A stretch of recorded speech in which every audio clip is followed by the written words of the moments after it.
You are live. Good morning.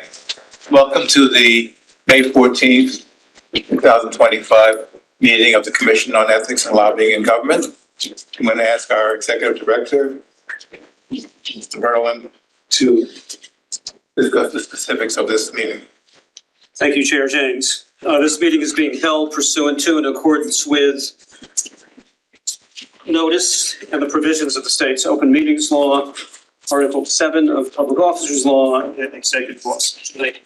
Both the meeting room that we are using here at the New York State Conference Center at 25 Beaver Street in Manhattan and the Commission's conference room at 540 Broadway in Albany are open to the public during public session. Public session is also being live streamed, and the link can be found on the Commission's website at ethics.ny.gov. Let me note that Commissioner Harris is participating in the meeting remotely pursuant to Public Officers Law Section 103-J and the Commission's rules and the resolutions for remote participation in extraordinary circumstances. And I can state that a quorum is present at both the Manhattan and the Albany locations. Thank you. Thank you, Executive Director Brown. The first item on our agenda is approval of the minutes from public session on April 23rd.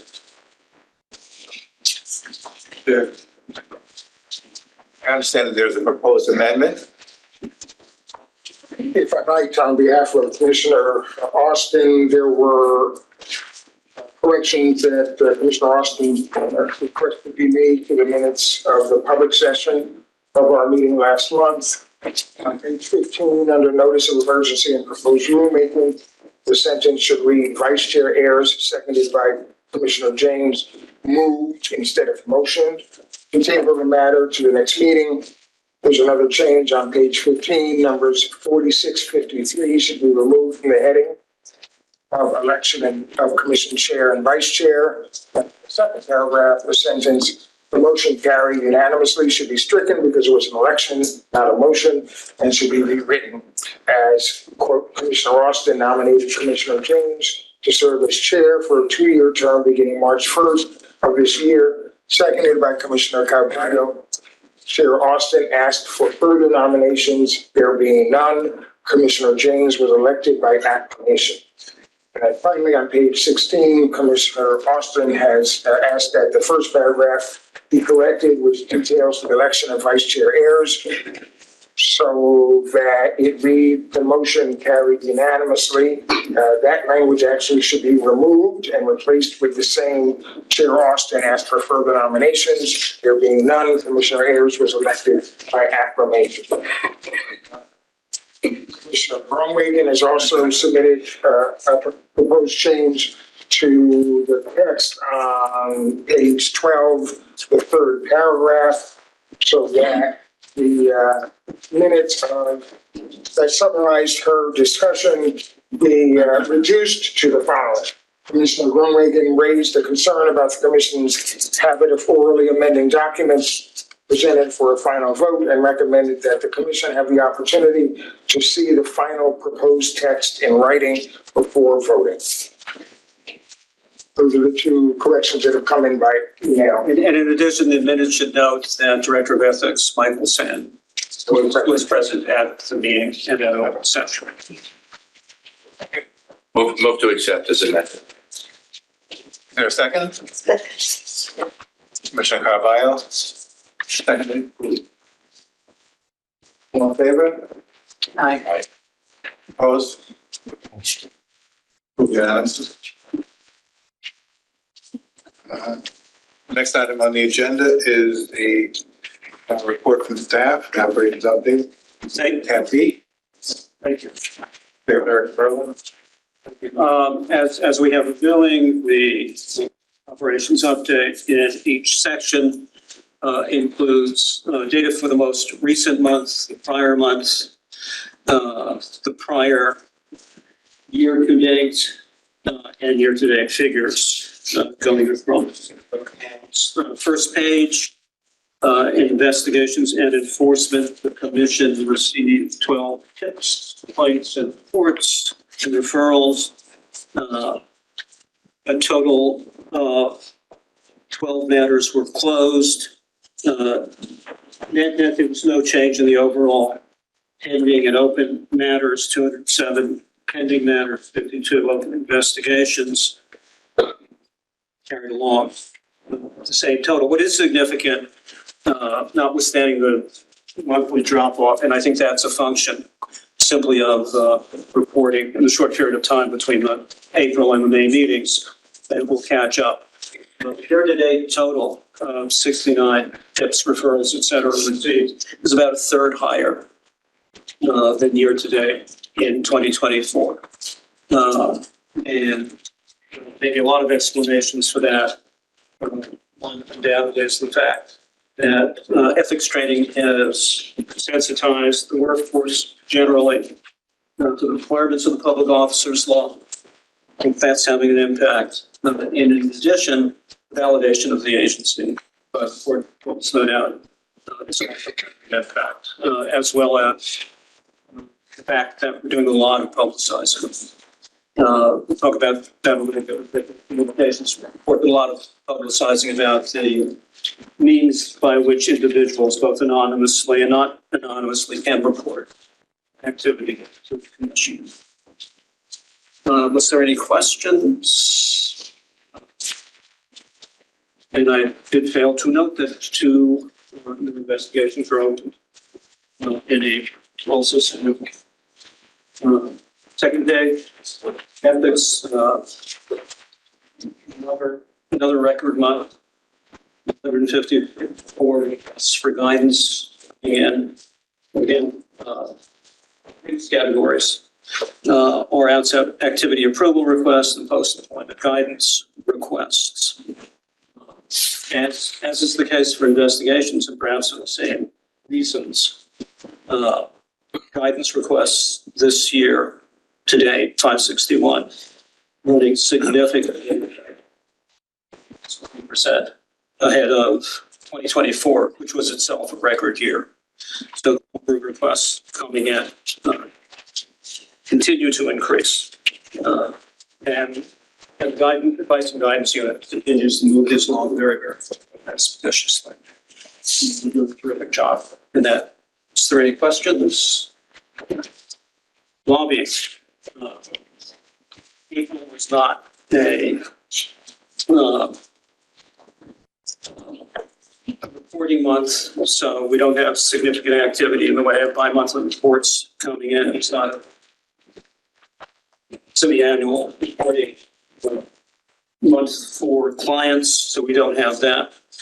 Nonetheless, number of clients is increasing. The number of registrations and amendments is continuing to increase to the extent that the year-to-date total of 12,000 is starting to approach, and this is only through April, so the third of the year, starting to a total of just over 15,000 that we had for all of 2024.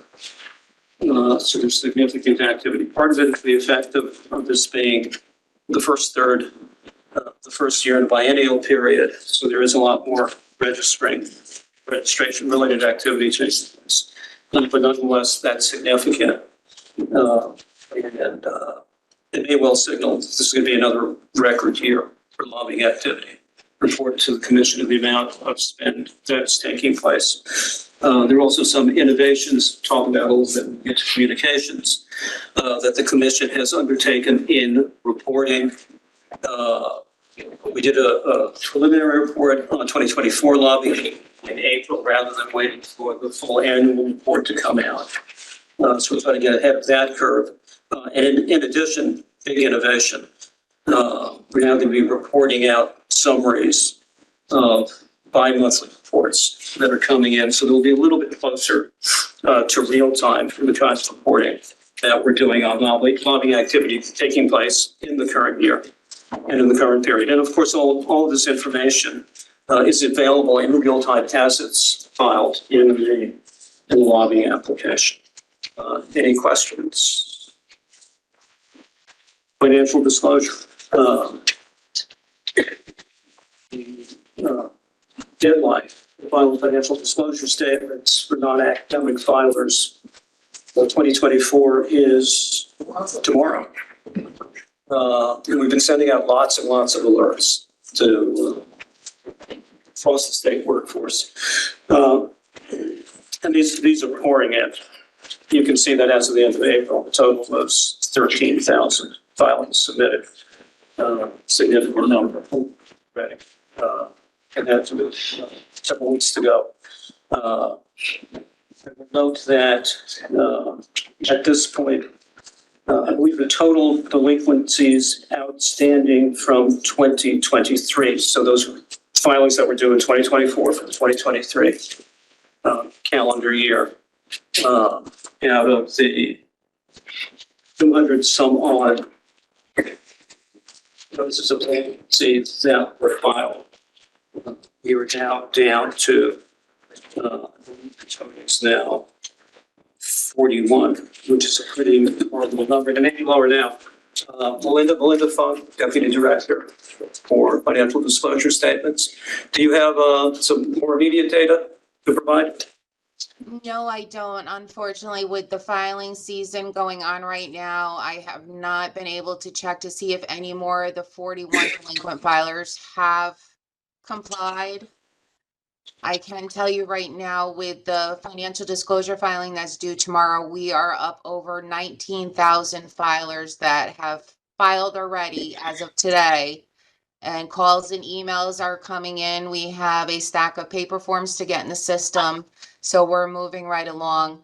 Next commission meeting, I will have an update as to the remaining delinquent filers that are left from last year's 2023 filing for you. Thank you. Does that mean there are 19,000 more people who filed this year? What that means right now is out of just over 27,000 filing notices that were issued on April 15th, as of today, just over 19,000 of those people have filed. But we're also on a continuously adding people to the system that have met the requirement of the agencies, and people are leaving state service. So some people have fallen off, but they are going in and filing. So we're just over 19,000 of the 27,000 that were issued. Thank you. Thank you. It's remarkable volume that's handled by the group. They do that twice a year. They're doing it in May for the non-academic filers, then repeat the process in November for the academic filers. What's equally remarkable is how that many filings that ultimately the number that remain outstanding, and it's attributable to all the work that the group does, that they can bring that number down from the total filings approaching or due 34,000 to fewer than 4 dozen left outstanding at this point. If you'd like it to be zero, we'll work to make it zero. And as I said before, it was working for ways to encourage filers to get their filings in on time. As requested by commissioners at the last meeting, we're going to be looking at, among other things, New York City's practices with respect to getting these filings in on time in other jurisdictions. Unless there are other questions, go on to training. Let me make a note on the training statistics. The way our system is set up for the reporting in of statistics from agencies, which are doing the bulk of the training, and therefore have to do the bulk of the data entry. The deadline for the data to come in for April trainings is tomorrow. These reports that you're looking at were prepared over a week ago. And that's why the number of total trainings, that includes those that we conducted, our training staff conducted, and those conducted in the field, as well as those done remotely, are a disappointing 4,131.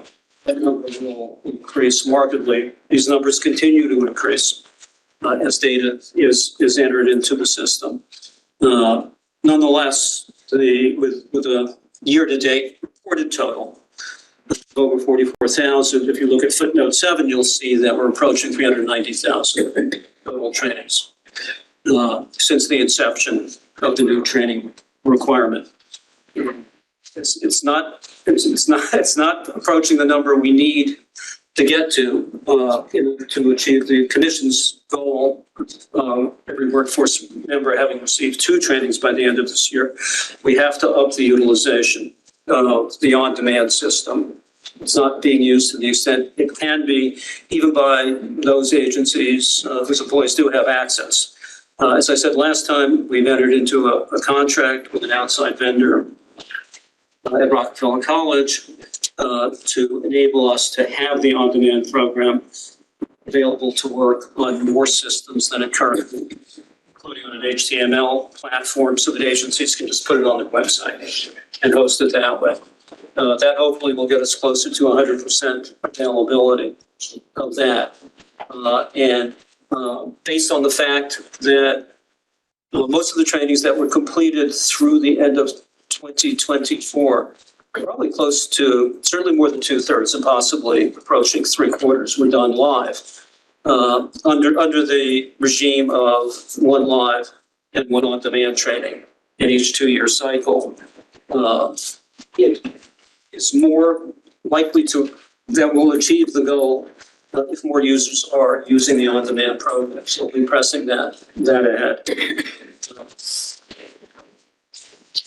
And unless there are any questions, I will note that we have augmented, as mentioned last time, the training staff. We have a new training associate who was introduced, training assistant at the last meeting.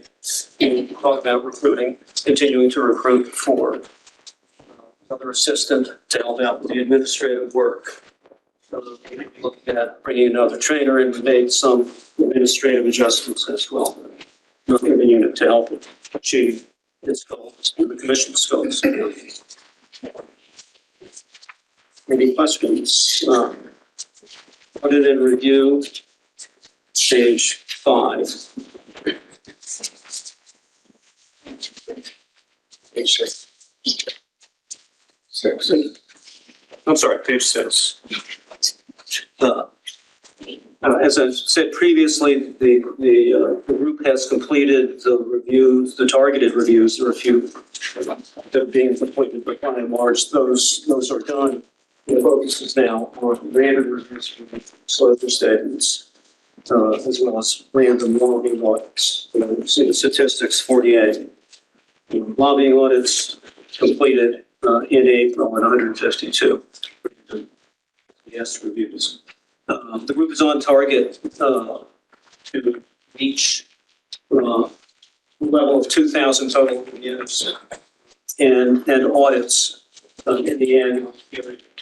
The goal is to get all of the reviews from the prior year done before the new tranche comes in and a new call has to be made.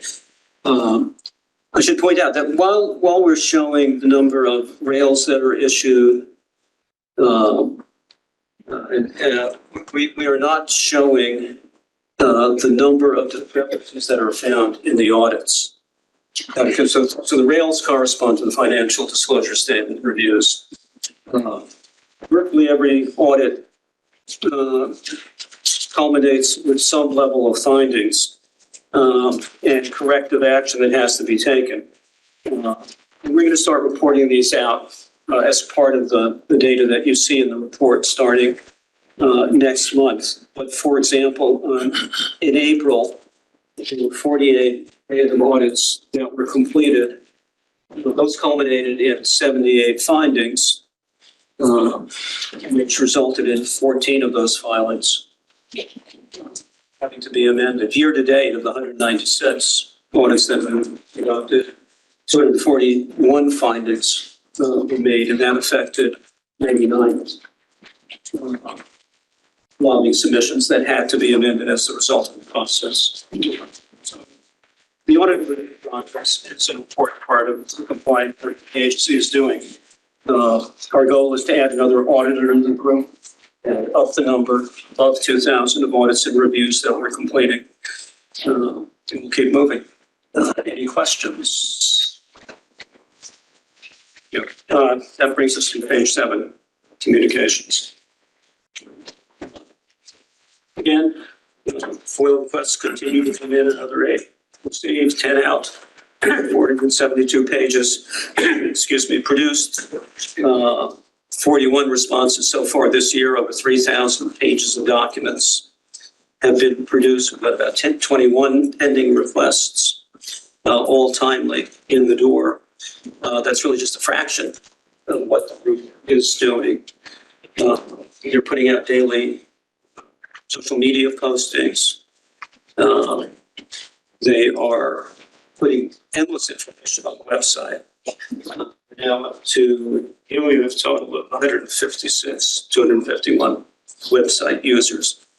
However that's calculated. They've got 801 media followers, which is maybe modest compared with luxury branding or something like that. But for an ethics commission, it's a pretty good number. Of course, we can see at a higher level. And the group has been, which is headed by Emily DeSantis, our director of that division, has been extremely active in working with the legislature, getting our word out, pushing our legislative agenda. There was an e-blast that went out this month, and a good deal of media outreach. Emily, any additional texture you'd like to add to that? Not so much on that. I just want to remind the commission that we're working on our annual report, and we'll be getting it to you to review probably early next week. So just have that on your radar and to look for that. Thank you. Can I ask a question? About a year ago, we had some concerns about the turnaround time. I think that's improved. What is the turnaround time now? Yeah. Due to concerns last year, we said we'd provide a week, and folks last year were comfortable with that. Are folks comfortable with that this year? Is it about the annual report or the turnaround time for the annual report or the FOIL request? The turnaround time for the FOIL request. Okay. For the Oh, FOIL I'm sorry. I thought you said the annual report. Yeah, no, that's been resolved. We are fully compliant with FOIL and meeting our deadlines. There are some, this year, we in particular have some very large requests which require ITS to get involved for email searches, et cetera, for thousands of pages of documents that will take longer to process, but we are in compliance with FOIL on how we are doing them and establishing the deadlines. Thank you. And as I said before, the group has, in addition to the work they're doing on the annual report, which is quite extensive and requires pulling and managing a lot of data, in addition to all of the narrative that goes into the report. They've also established a system for getting out the bi-monthly lobbying data in pretty good order. So as I mentioned earlier, first report based on the January and February filings went out in April, as did the 2024 preliminary annual lobbying data. And Emily is working with Carol Quinn, Director of Lobbying, and her staff, as well as with ITS and with Kathy Kaufman, who's our research data analyst, to establish a protocol so that we can get these out fairly quickly. The next one probably won't be out until June and March and April data. That data is not due in, so tomorrow. So a lot is happening on the 15th. And then we typically will run that. Is it on the 22nd, Emily, that you pull the data for the next? Yeah, with the 1 week grace period, and then we'll run the data on the 23rd. And I do want to add to, our goal with these is to get the data out there so people can see it packaged more frequently, because then they're more likely to look at it. And as a result of the one that we put out, our first one that we put out, New York Focus to do a really in-depth story into some data they found on our chart, in our report, and they did a really in-depth story on the lobbying with one facet that was mentioned on one bill. So it really is inspiring folks out there to take a look at it, which is the purpose, which is great. Thank you. Any questions? That's it for the operations update. The budget update? We just handed out, hopefully commissioners have budget update, which report as a reminder.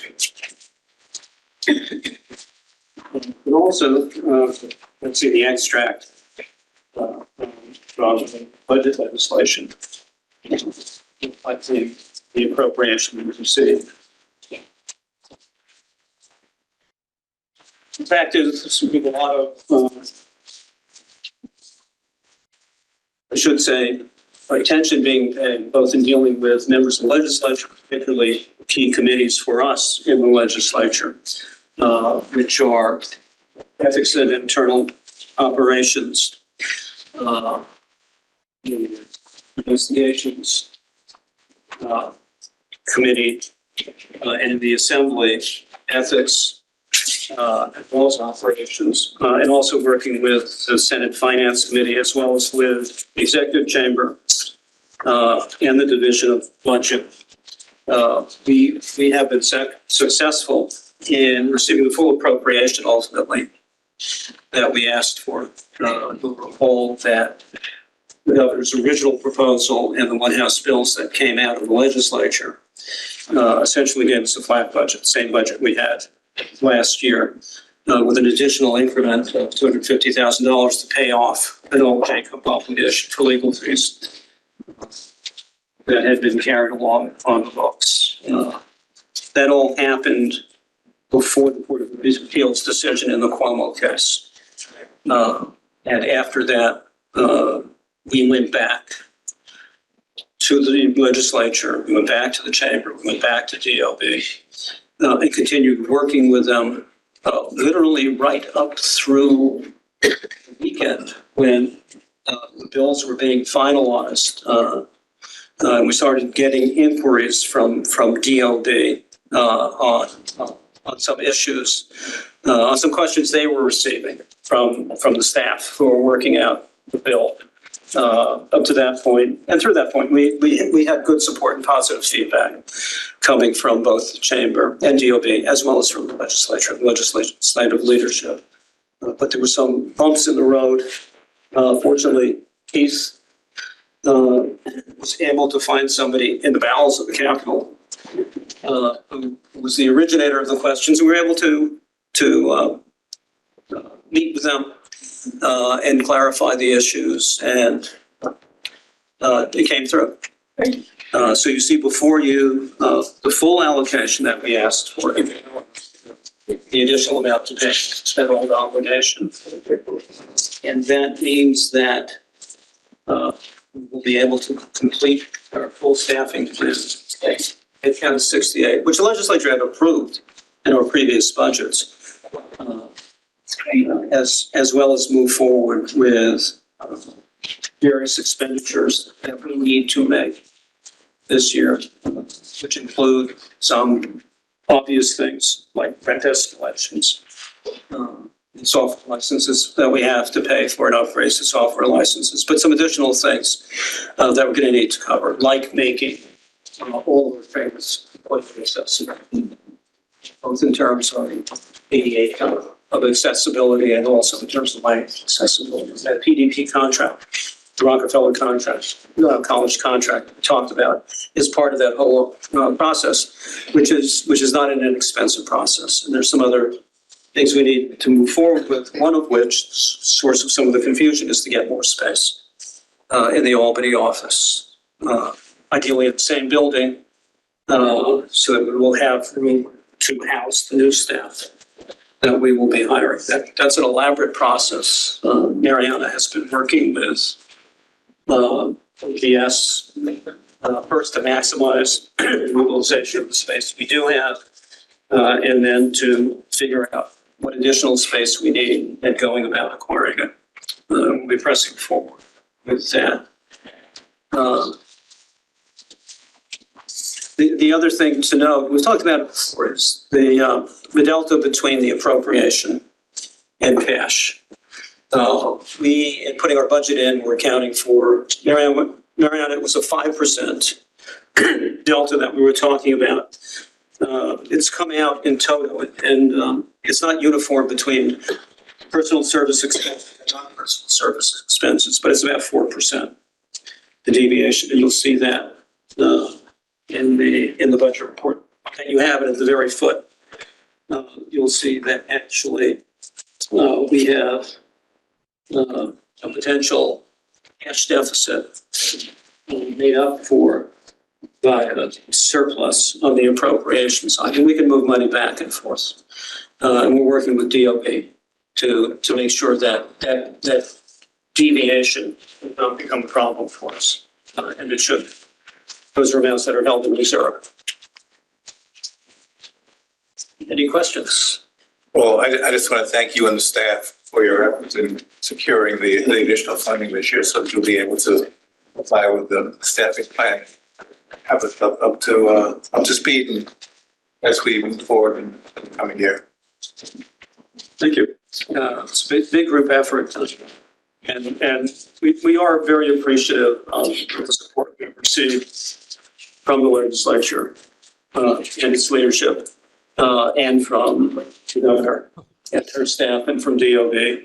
And of course, we're appreciative of the validation we have from the Board of Appeals. We're statutory authority, so in some respects, it's a kind of trifecta now that we have to fulfill all the faith that's been put in us moving forward. Questions? Recognize those organizations who sent in requests on our behalf in support of our efforts. Yes, and I was remiss in not adding to that the fact that the good government groups have been very supportive as well, all the way through the budgetary process. They included us in their budgetary recommendations and asks as well, and that's been a very, very important factor. Thank you for pointing that out. That's been an important thing. We're very appreciative of their efforts as well. Any questions? Moving update? Again, we're moving forward aggressively. We have the budget now. We don't have any excuses. We're lots of resumes across the board that have come in. We are actively recruiting. We have an accepted offer out. Brian's group, decision enforcement for a confidential investigator. We will be sitting in the New York office. Once we put that through, we have to process that.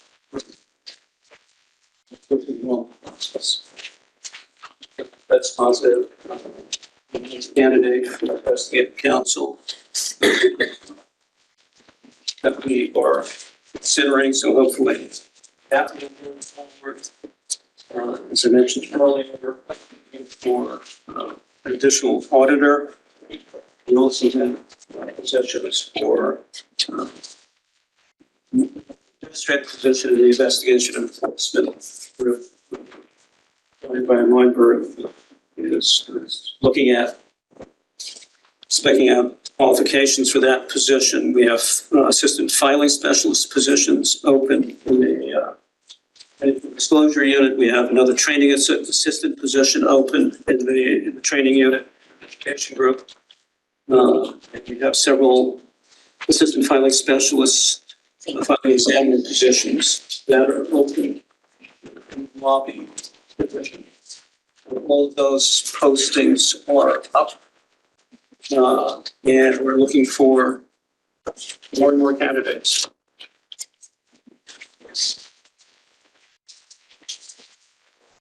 Questions? And I guess last month you'd indicated we were getting a lot more applications as a result of the determination of the home number. Also matter. We have been. We've Has that increased? Has that continued or? It's continuing. We have lots and lots of resumes, and that means a lot more work, frankly, going through the resumes. But it's a problem that's nice to have. It's given us choices that we not have had. passed. And again, we have the budget, so we could move forward. Lots of opportunities we have to expand staff and to move forward with work that we do. Any other questions? Legislative update? Legislative update. Not only were we meeting with members of the legislature, the chairs in both chambers on the budget, we were also meeting with them on the legislative agenda. And the effort has been rewarded with a good deal of progress. So at this point, 7 of our proposals have moved forward in one way or the other in one or both houses. First proposal, accessorial liability. Some prefer to call it accomplice because it's easier to pronounce. Senator Skoufis has introduced a bill which is in the Ethics and Internal Governance Committee. Proposal 2, conforming changes to the Lobbying Act, having to do with training requirements, ethics training requirements, lobbyists and lobbying clients. That too has been referred to Ethics and Internal Governance in the Senate. That was introduced by Senator Liu. Senator Liu has also introduced the proposal for training non-compliance penalties for lobbyists and clients. We still have a decent rate of compliance with the requirement, but it's not where we would like it to be. It's running in the high 70s, low 80s. We'd like 100% compliance. We would like to have something of a tool to encourage folks. Currently, there's no penalty for non-compliance. But Senator Liu has introduced our proposal in the Senate that's been supported by Reinvent Albany, Good Government Group. Just a proposal to require electronic submission of all lobbying filings. That's been introduced in both chambers. Senator Skoufis in the Assembly, Assemblymember McDonald. Assemblymember McDonald's proposal is in the Government Operations Committee in the Assembly, and Senator Skoufis's proposal is in the Ethics and Internal Governance Committee. Proposal 6. To post financial disclosure statements of candidates for state office. Up to now, we've been posting, required to by statute, for incumbents. Proposal is to add to that candidates for those same offices. Senator Skoufis's and Senator Hoylman-Siegel's proposal has passed the Ethics and Internal Government Committee. And it's been reported to calendar. There's the counterpart from Assemblymember Paulin, the Government Operations Committee in the Assembly, also supported by Reinvent Albany. Proposal 7, electronic filing of all FDS statements. Most people do, but we still do have a substantial number, particularly in elected office, to file on paper. We would like all of those to be filed electronically. There's some things we need to work out with the committees who have asked questions about it. Senator Skoufis's proposal has been referred to Ethics and Internal Governance. And finally, Proposal 9, which is to amend the OML so that non-deliberative, non-decisional bodies, those that only make recommendations, can meet virtually. Various conditions met. Senator Skoufis's proposal for that has passed the Investigations and Government Operations Committee and advanced to a third reading, and there's the counterpart in the Assembly that's in the Government Operations Committee. So those have all moved along.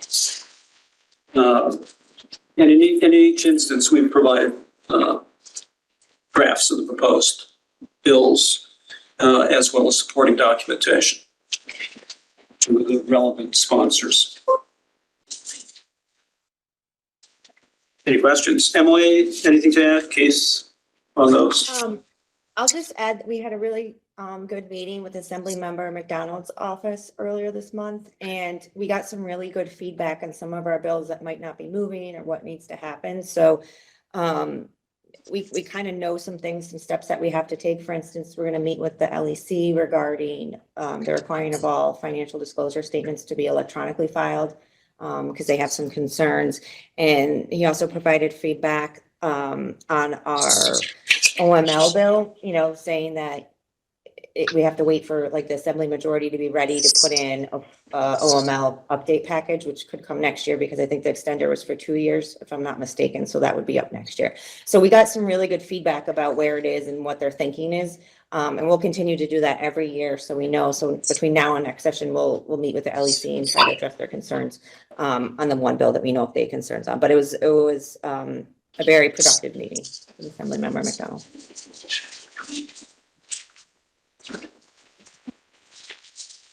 Any questions? Sounds like we're making progress. Yeah, it's very gratifying. And now that the budget is completed, we think that we'll be able to get more attention. It's great. As these various bills make progress. Okay, next item on the agenda is the chair report and committee reports. So the committees have been reconfigured. So the committees have not met since our last meeting, plus it was a very short turnaround from our last meeting. But it's new committees, composition, so administration will be, Commissioner Groenwagen will chair it. Commissioners Austin and Edwards will serve on the administration committee. The education and training committee will continue to be chaired by Commissioner Edwards, joined by Commissioner Carvalho and Commissioner Karras. And the legislation committee continue with Commissioner Carvalho as chair since she had replaced her former commissioner who had to resign. And she also Commissioner Karras and Austin serving on the legislation committee. And of course, we encourage any commission member who has an interest to participate in committee meetings because the announcement will be sent to all members. I will try to attend. I or Vice Chair Hayes will try to attend. May I ask, moving forward, will the legislative update now be reported out on the committees? I just don't see the interaction between the two. I think the legislation committee actually came up with the recommendations. I think the legislative update will be continue to be by the staff because they're working on what the recommendations were. So it'll be staff as opposed to committee work. Yes, for now, right, yeah. I think the legislation committee will get back into operation once we come up with additional recommendations from after we have our public hearing. But for now, we have our legislative recommendations for the year, and staff is working. Let me, in terms of, unless there are questions. For the education committee, I did circulate last week members of the education committee and as called for by commission's procedures, copied minutes of the commission with the draft of the 2024 annual training compliance report that staff has prepared. What also includes quarterly reports of security reports for 2024, as well as the first quarter of this year, so they're fully caught up. It's a big lift. All the data together. It's really a statistical report and it's narrative explaining the operations and procedures of the unit. So it's not a policy-oriented report. Our plan is to issue the report later today, following the commission meeting. unless there are any questions. As I've discussed with Commissioner Edwards, in the future, we'll try to build in a schedule so that commissioners can have an earlier view of the data and the report. Currently, staffing makes it very, very difficult, level of staffing, to do a lot of advanced planning. You have to take people training responsibilities, training related responsibilities to get the reports done. So there's a little bit of a scramble. It's a very hefty report. I think it's an extremely impressive report. I hope everybody will agree. The amount of work that it reflects is substantial. The accomplishments are substantial. And as I said earlier, what we have left to do is substantial as well in meeting our targets. Once we're at full staffing level, I think we'll be in a much better position to have a little bit more coordination. But if there are any comments, suggestions, certainly relevant to them. I would like to get the report out.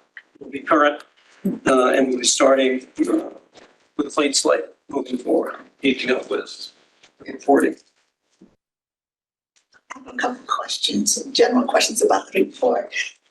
But before asking my questions, I do want to reiterate that when I had a chance to review the report, not to the extent to which I would have liked, because there wasn't enough time involved. But I did have a good conversation with Sandy, and we agree that, you know, the importance of making sure that enough time is given for us to be, for the committee to review such an important report before it goes out. And we look forward to our overview or review to be part of the ongoing process for oversight. But not to minimize the report itself. But it was very, you know, for what I can read, it was very well done. And appreciate the staff time involved. Making us look very good. I have just a few questions about the report. Unfortunately, I didn't bring my computer today, and I didn't make some notes, so bear with me. On page 13 of the report, the CET evaluations went to 11,000 employees in response to the satisfaction survey. What was the response rate? Marlena, do we have Marlena Diaz, Deputy Director? There were 11,000 responses. I just want to know how many surveys went out. No, I don't have that. I'm sorry, it's just very hard for me to hear. Are you just asking for the total number of surveys that we have, the evaluations that we have, just so I'm clear? Trying to get a sense of what does 11,000 employees represent, what's the response rate?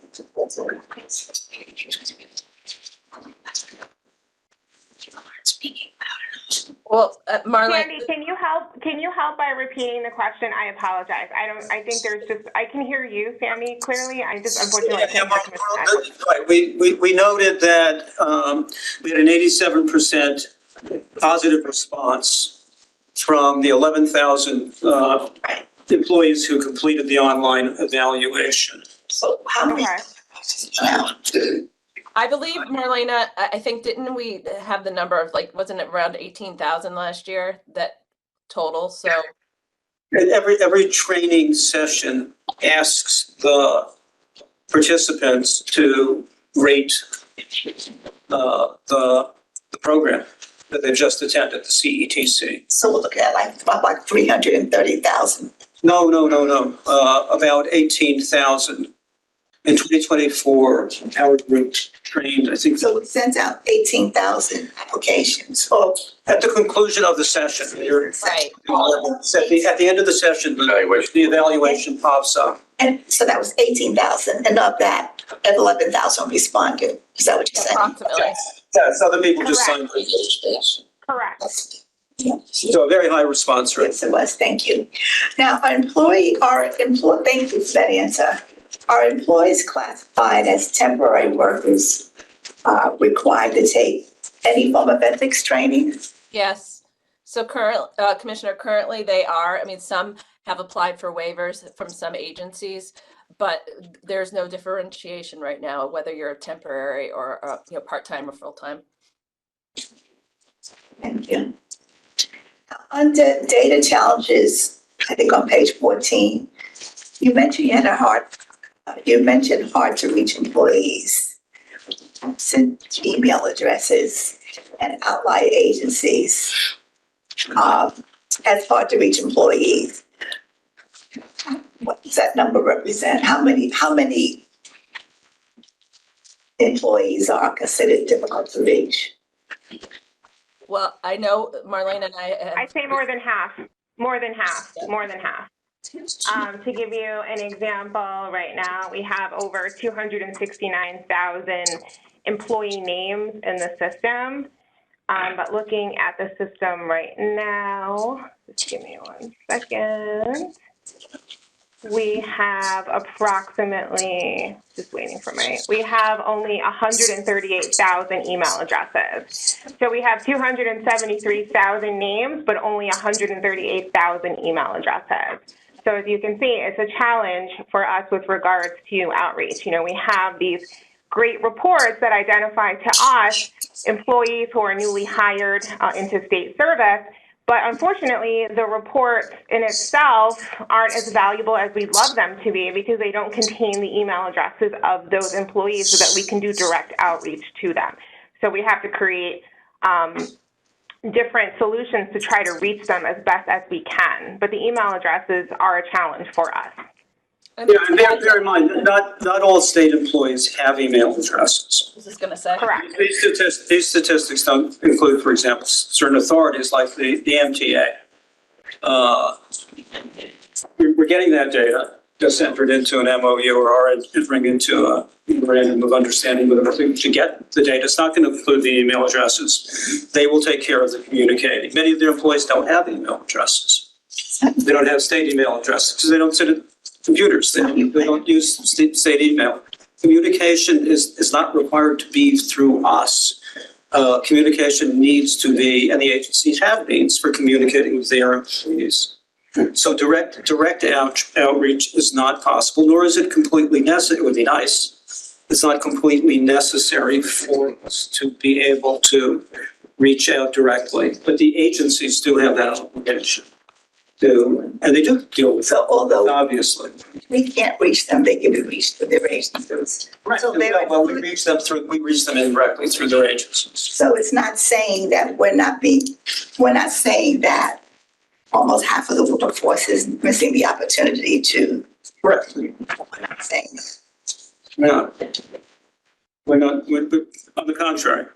There are some agencies that do have challenges. You know, we had people who work on boats going to islands, as an example, may not be in immediate, email contact with their agencies. There are lots of examples of workers at beaches and in parks may or may not have regular email access, but their agencies are in communication with them, and we see to it that they're communicated with by their agencies. But it does raise challenges for us in direct communication, and it may raise challenges for them in receiving training.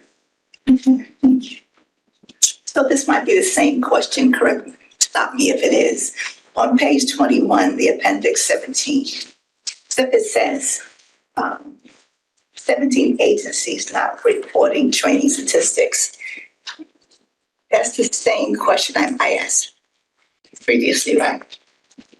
Commissioner, we've been doing this for several years now. There are just some agencies that have flat out just have not given us, it's usually the same ones that just have not given us statistics. Some of them don't have an ethics officer, even though they're supposed to. These teeny tiny commissions. Usually they are these little small bodies, so it doesn't ultimately represent usually a lot of people, but that there's always going to be a certain amount of agencies that have just not responded, despite a lot of outreach.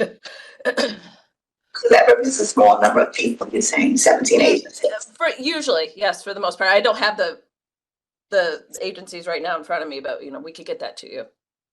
Okay. Okay, that answers all of my questions. Thank you. Thank you.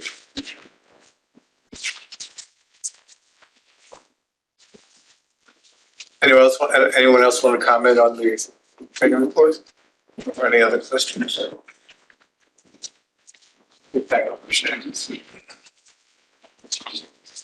Okay, the next item on the agenda is the amended and superseding delegation of authority to the executive director pursuant to executive law, section 94(6)B. That is attachment D. Correct. Following, this was discussed extensively at the last commission meeting, following which Vice Chair Harris took the laboring org in restructuring the delegation and circulating a further draft. A number of commissioners had some additional suggestions for that. And we have both the red line and the clean version in the book. We proposed resolution. I think generally the board areas raised the question yesterday or this morning about the catch-all provision, if you will. And from staff's perspective, I'm fine taking out the additional language. The rationale for it was simply to ensure that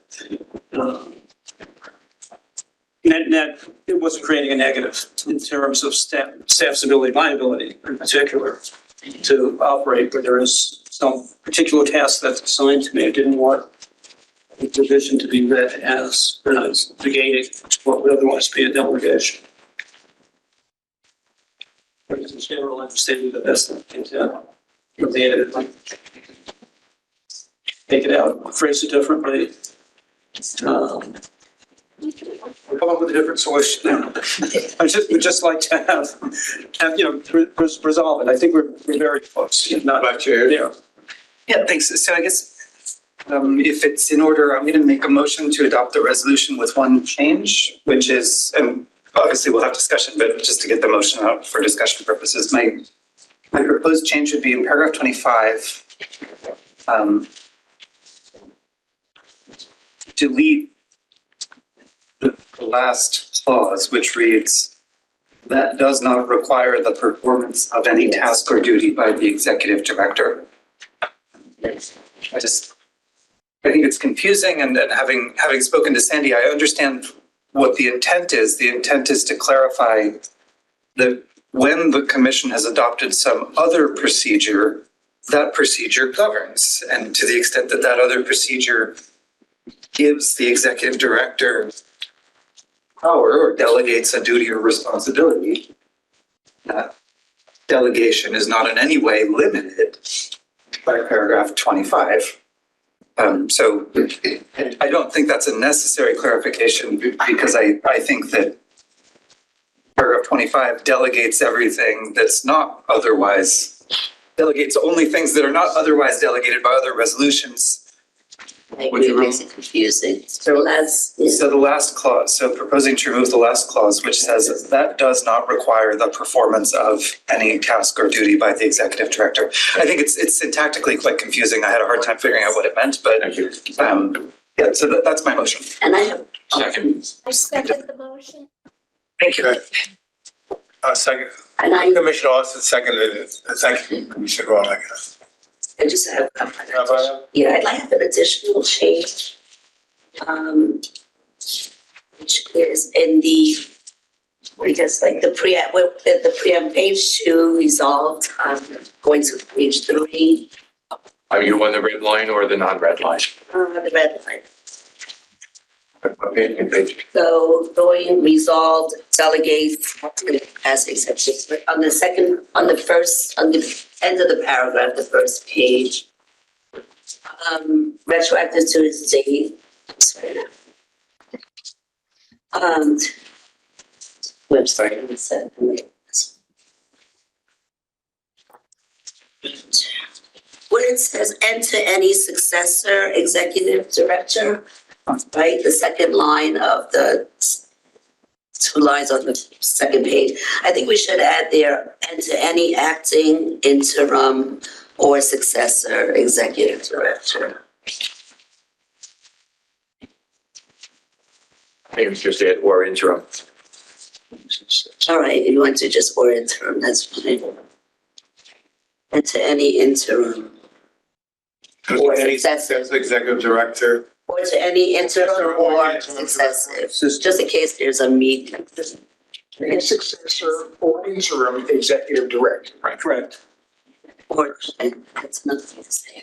I, if I can, I'll accept that as a friendly amendment. Is that? Okay, thank you. Great. Keep it a second. Okay. Commissioner Edwards. Yeah, I'd like to bring your attention to item number 9 on the marked up version.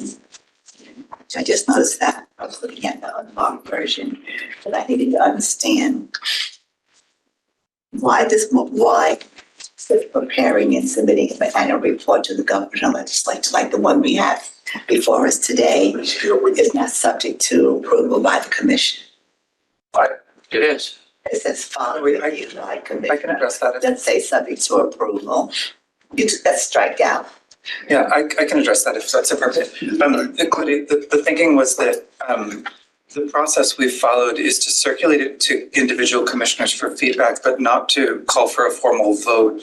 Because if we call for a formal vote, we have to make that draft report part of the public materials for the session, which sort of undermines the purpose of having a draft report before it goes to the public. And that there isn't really a need, that the process we've been following is that individual commissioners have an opportunity to give feedback directly to staff, but that because we've delegated the report as a function to the staff, that individualized feedback works without a formal. But really, it's just that you can't do a draft report and have it subject to a vote, because then it's not a draft report, it's a public document. Yes. Also, it adds, if I could just, so last year we gave all of you a week to review it and you all sent back track changes, which were included in the report. And then we were able to get it out within a couple days of getting those changes back. So in this instance, if we waited, we would have to wait a full another month to issue a report that's already a little bit past due because of the timing of numbers. So I think the decision was made last year to do it this way so that everybody would get a chance to have their feedback, their questions answered. We would do that. And we'd be able to get the report out quickly because last year we got the report out in June as opposed to the prior year when we got it out in August. Yeah, a couple of things. I understand your point and I have to think that through. I just think a report is important. It represents our perspective, should be reviewed and approved by the commission, maybe not by vote. I mean, I can appreciate the fact that we don't want to send a draft out and then send out the report. I really understand that. But I did not like the fact that this year and last year, because of the time, if we get it a month in advance, even if it's in a draft, if the committee gets it a month in advance, even if it's not completely finalized from the staff, we have the opportunity to review it and have that input. But not having the time frame in which to do that, and I understand the numbers come in late. It kind of backs things up. I understand that, but I don't like the emphasis on the fact that it doesn't have to be approved by the commission. I'd almost like to keep it silent, and with the understanding that we would have more time to review it. Let me just point, in terms of timing, and it's distressing to me that we have statutory deadlines for getting these reports out at the same time that we have enormous challenges in getting the data in. And a huge amount of work. The annual report, the appendices is something like that. It doesn't just happen. There's a vast amount of work that has to be done by every division, particularly the lobbying division, which has to wait for reports to come in, has to go through a huge reconciliation process. We're trying to speed the flow of data and information to the public. We want to comply with our obligations to get these reports out at March 1st or April 1st as specified in the legislation. Virtually impossible. Staff is handling multiple, we're doing the work when we're doing the reporting because we have these deadlines. We give nothing short shrift, and we make sure commissioners have full opportunity to have input into the reports to start adding But approval. getting it a week before it goes out is not a full opportunity. What do you want, 10 days? I mean, how much time? Okay, I'm reviewing these drafts. we got it last Wednesday, the day before. While I'm doing what, We got, I'm doing everything the else. committee got right? it last Wednesday, No, we're not talking about the training, we're talking about the annual. but it has the same, Okay. to understand, but it has the same context. We've incorporated everyone's changes. No one doesn't get their input or their opportunity to comment or to review the question. We make ourselves available. Adding a review process, one commissioner has suggested just now, and at the last meeting, that after a document is changed at a commission meeting, it should come back again in its final form before it's voted on, rather than voting it on at that time. We will end up being in the position of issuing these reports, I don't know, 2/3, 3/4 of the way into the following year. And I don't want to continue doing that. I want to get data out in as quickly as possible so that it has material significance. We're not just doing reporting for the sake of reporting. We're doing reporting because we want to make sure that the legislature knows what we're doing, that the governor knows what we're doing, and that the public knows what we're doing. Not what we did 2 years ago. I don't disagree. What we did most recently. We're trying to be completely transparent and swift, and that's not just with the public, it's with the commissioners. So, Point of information. Commissioner Austin? Don't we do the same thing with regard to advisory opinions? We get them, we look at them. If we've got no problem with them, they go out. So what's the difference between what we've done and institutionally already and this procedure with regard to full reports? I think what Commissioner Edwards is concerned about is the time, because those advisory opinions, we can review those pretty quickly. I think it sounds to me as if you're concerned about the length of time that we have to review before it's issued. So maybe we should talk about how much time we can give the commissioners to review the annual report before it's actually sent out. How much time would you like? Now, can I just say, I stand corrected in terms of this is pertaining to just annual report, and that's what Emily puts out. And we do get a lot of time to look at that. And I know the volume of that, it takes weeks in order to really to read that, and I'm not sure if you can accommodate us in terms of the annual report. What I don't want this to bleed into is to the report, like I'm thinking about the report that will be released to the public, to the legislature and to the governor this week. And that's a smaller report. And I'm only speaking from the education committee's perspective. The annual report is for all of us. And I think that's a lot for me to ask for language changing in that context. I think it's a lot. But I don't want this to bleed into other reports that represent the commission and are not, and I think that the chair is correct in that I'm not concerned about the content. I'm concerned about having a genuine opportunity to review and have comments as opposed to getting it 5 days before it's ready to go out with a comment, get back to us ASAP because it's ready to go. That makes us feel very much rubber stamped. And I want to avoid that. Well, speaking to the delegation of authority, just talking about the annual report, are you comfortable with the language here with respect to the annual report? Yes, now I am. Okay. I'm comfortable now that we've talked that.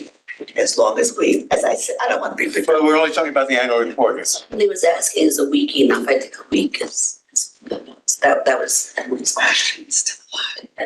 It's still a lot, but you know. And I understand what you're behind, so I don't want to be difficult. But it's, you know, I think we should have time to read it, but I think about it. I think Emily does give us time to read it. She does give us time to read it. She does. And we don't have we don't have a communications committee now. Right. To look at, right. Who looked at it in more depth. We made a commitment not to do that. Any other comments or questions with respect to the delegation of authority?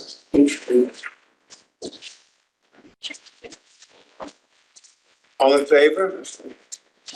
As amended. As amended, yes. Yes. We have Commissioners here, and then Commissioners Groenwagen and Karas. Commissioner He's Groenwagen. got his hand up. He's got his hand up. Yeah. So it's approved unanimous. Yes. Thank you, thank you. The next item, item 6, note of emergency proposed rulemaking for adopt new 19 NYCRR Part 3939, attachment E. And that's going to be discussed by. Yes, well, Michael, let me just note that following the discussion at the last commission meeting with that, staff did some research, incorporates commissioners' suggestions. Yesterday, I circulated further draft in light of concerns expressed by some commissioners, as well as our own research. We think that because there's more precedent for a standard of undue hardship rather than extraordinary, is something that has conversancy. It's used in matters involving the ADA, the Americans with Disabilities Act. There's a balance between reasonable accommodation on the one hand of the part of the employee, who may have challenges, and the employer, who may have challenges in providing the accommodation. So it seems to be a reasonable standard. It's in the draft that I circulated, both in red line and in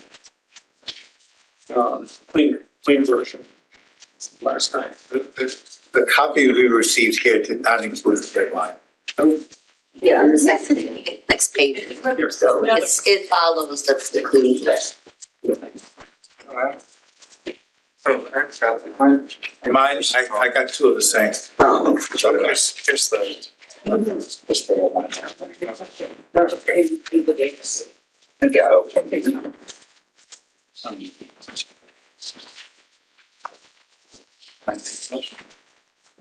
Yes, Okay, so Vice Chair. I'd like to move, and what's the word? Is it the adoption as a regular or move to approve it? Resolution. To commence the rulemaking and the emergency adoption. Move to approve the commencement of the rulemaking and emergency adoption. Do you need to, so two separate motions on that or just one? I have a, oh, I'm sorry. Oh, yeah, no, I have a we'll have question discussion on in a that second. I'm proposal. just, There's emergency and one is the regular, so two separate.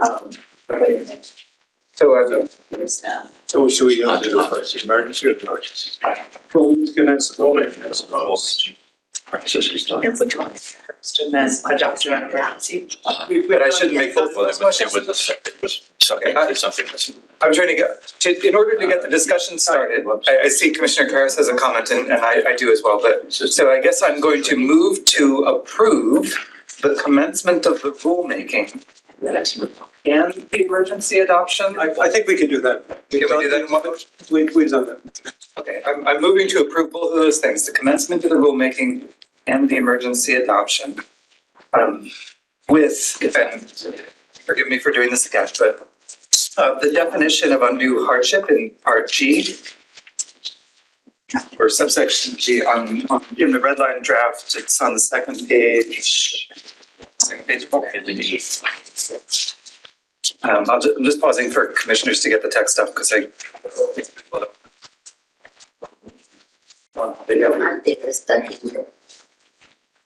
It's in the handout. Yeah. But it's not, the handout wasn't red line, that's. Oh, it's not. There's the red line. I have it up on my screen so I can split it.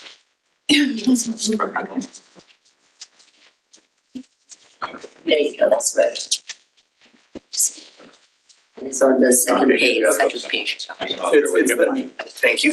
All right, it's that second sentence. So I just want to propose to delete 3 words from that definition. I think it says undue hardship shall mean an action requiring significant difficulty.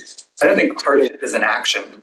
I think shall mean. So I want to delete an action requiring. So it just says undue hardship shall mean significant difficulty. Considering the practical, right? Considering, et cetera. I don't think a hardship has to be an action. I think. Right, that's right. Okay, I believe I've now completed my motion. I'm happy to try to repeat it because that took quite a while. If that would be useful to start taking minutes, but I think we got it. not hearing any such I requests. think we have it. Okay, great. Then is there a Second, I'll second. Commissioner Carvalho, seconds. The discussion, Commissioner Harris? I'm sorry, Commissioner. Yes, I have a concern about the phrase unduly extensive when we're referring to our training. Got in mind.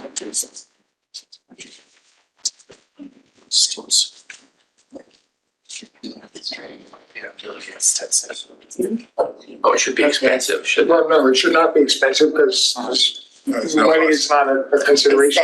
Extensive, No, it's meant to be extensive extensive. with respect to an agency's sort of response to us that in order to accommodate the required training, too many other things in the agency, too many of the agency's operations would be impacted negatively. So that word would reflect the sort of course. So expensive. Can we just reduce it to disruptive? Would that be? Yeah. Well, substantial or disruptive, take out the extensive. I'm Expensive. going to take Sandy's suggestion to just delete extensive and substantial and leave it as disruptive so that it's unduly disruptive because I agree. Unduly substantial is a weird thing to say about an ethics training. There was too much substance in that. We wanted more fluff. Right, unduly would, so just So yeah, what's gonna be just disruptive? Unduly. Thank you.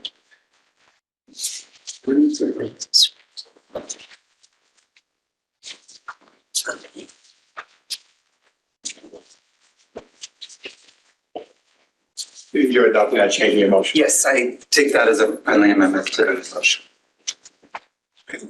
Commissioner Carvalho, seconding it, May. I do. Second. Any further discussion? All in favor? Aye. I'm seeing it in Albany. She has her hands up. Okay. My vision is not so great. Okay. All right, so it's approved unanimously? Yes.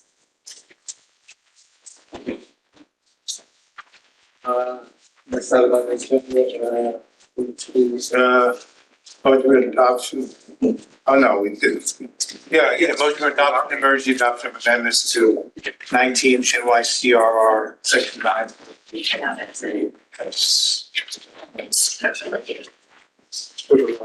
This is Carol. Oh, yes.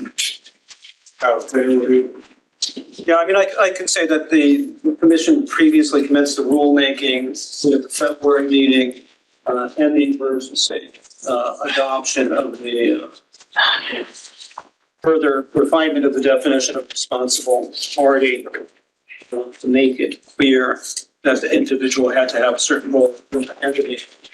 The notice and comment period, Carol, am I right, expired on the 12th, Monday? Yeah, it actually expired on the 12th, yes. Yeah. So we received no public comments. There were no changes to the regulation as proposed and approved by the commission in March.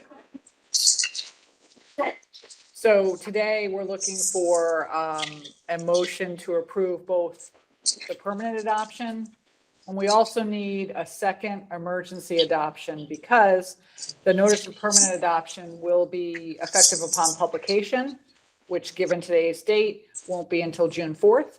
So it'll be permanently adopted on June 4th, assuming you approve. And the current emergency adoption, the one that you approved in March, that's going to expire May 19th. So we have a gap there that we're just bridging with the second emergency adoption, but the rulemaking would go into permanent effect as of June 4th. So today, again, no comments were received, no changes to the regulation as proposed in March. And so today we're looking for a motion to approve both the permanent adoption of the rulemaking and a second emergency adoption to again bridge that gap. Moved. Second. any discussion? I just wanted to say how much I appreciated the very helpful cover memo that went with this. It made it extremely easy to figure out what we were being asked to vote on, so thank you for that. And I actually would expect the cover memo, you said that the period ended on the 14th, but actually, as you indicated earlier, the period for comments ended on the 12th. Correct. Yeah, that was a typo. And just the record is clear, the original emergency adoption was being like, it was February 19th. Meeting. All in favor of the motion? Aye. See, I should be voting. Any, unanimous, okay. Now, the second motion for emergency adoption. I thought it was, that was part of the motion. Yes, that was part of the motion. They moved together. We did on the last one. Need a second motion. So that's what Carol said. Carol, do we need two motions? Fernal and No, I don't believe we do. I think you can do it together if you'd like. thank you. All right. Okay, is there any new or other business? I'll enter an executive session, to the public office as well, section 105. To address matters concerning employment of personnel, pending litigation and investigative and enforcement matters that are confidential pursuant to section 94 of the executive. So moved. Commissioner Carvalho, seconded by Commissioner Austin. All in favor?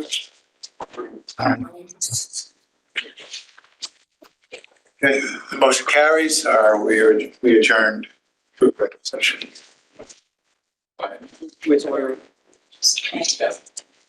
We're off yet. Emily, Jean, are we? Are we clear? No, we are not clear yet. Just hold one moment, please. Let's see again.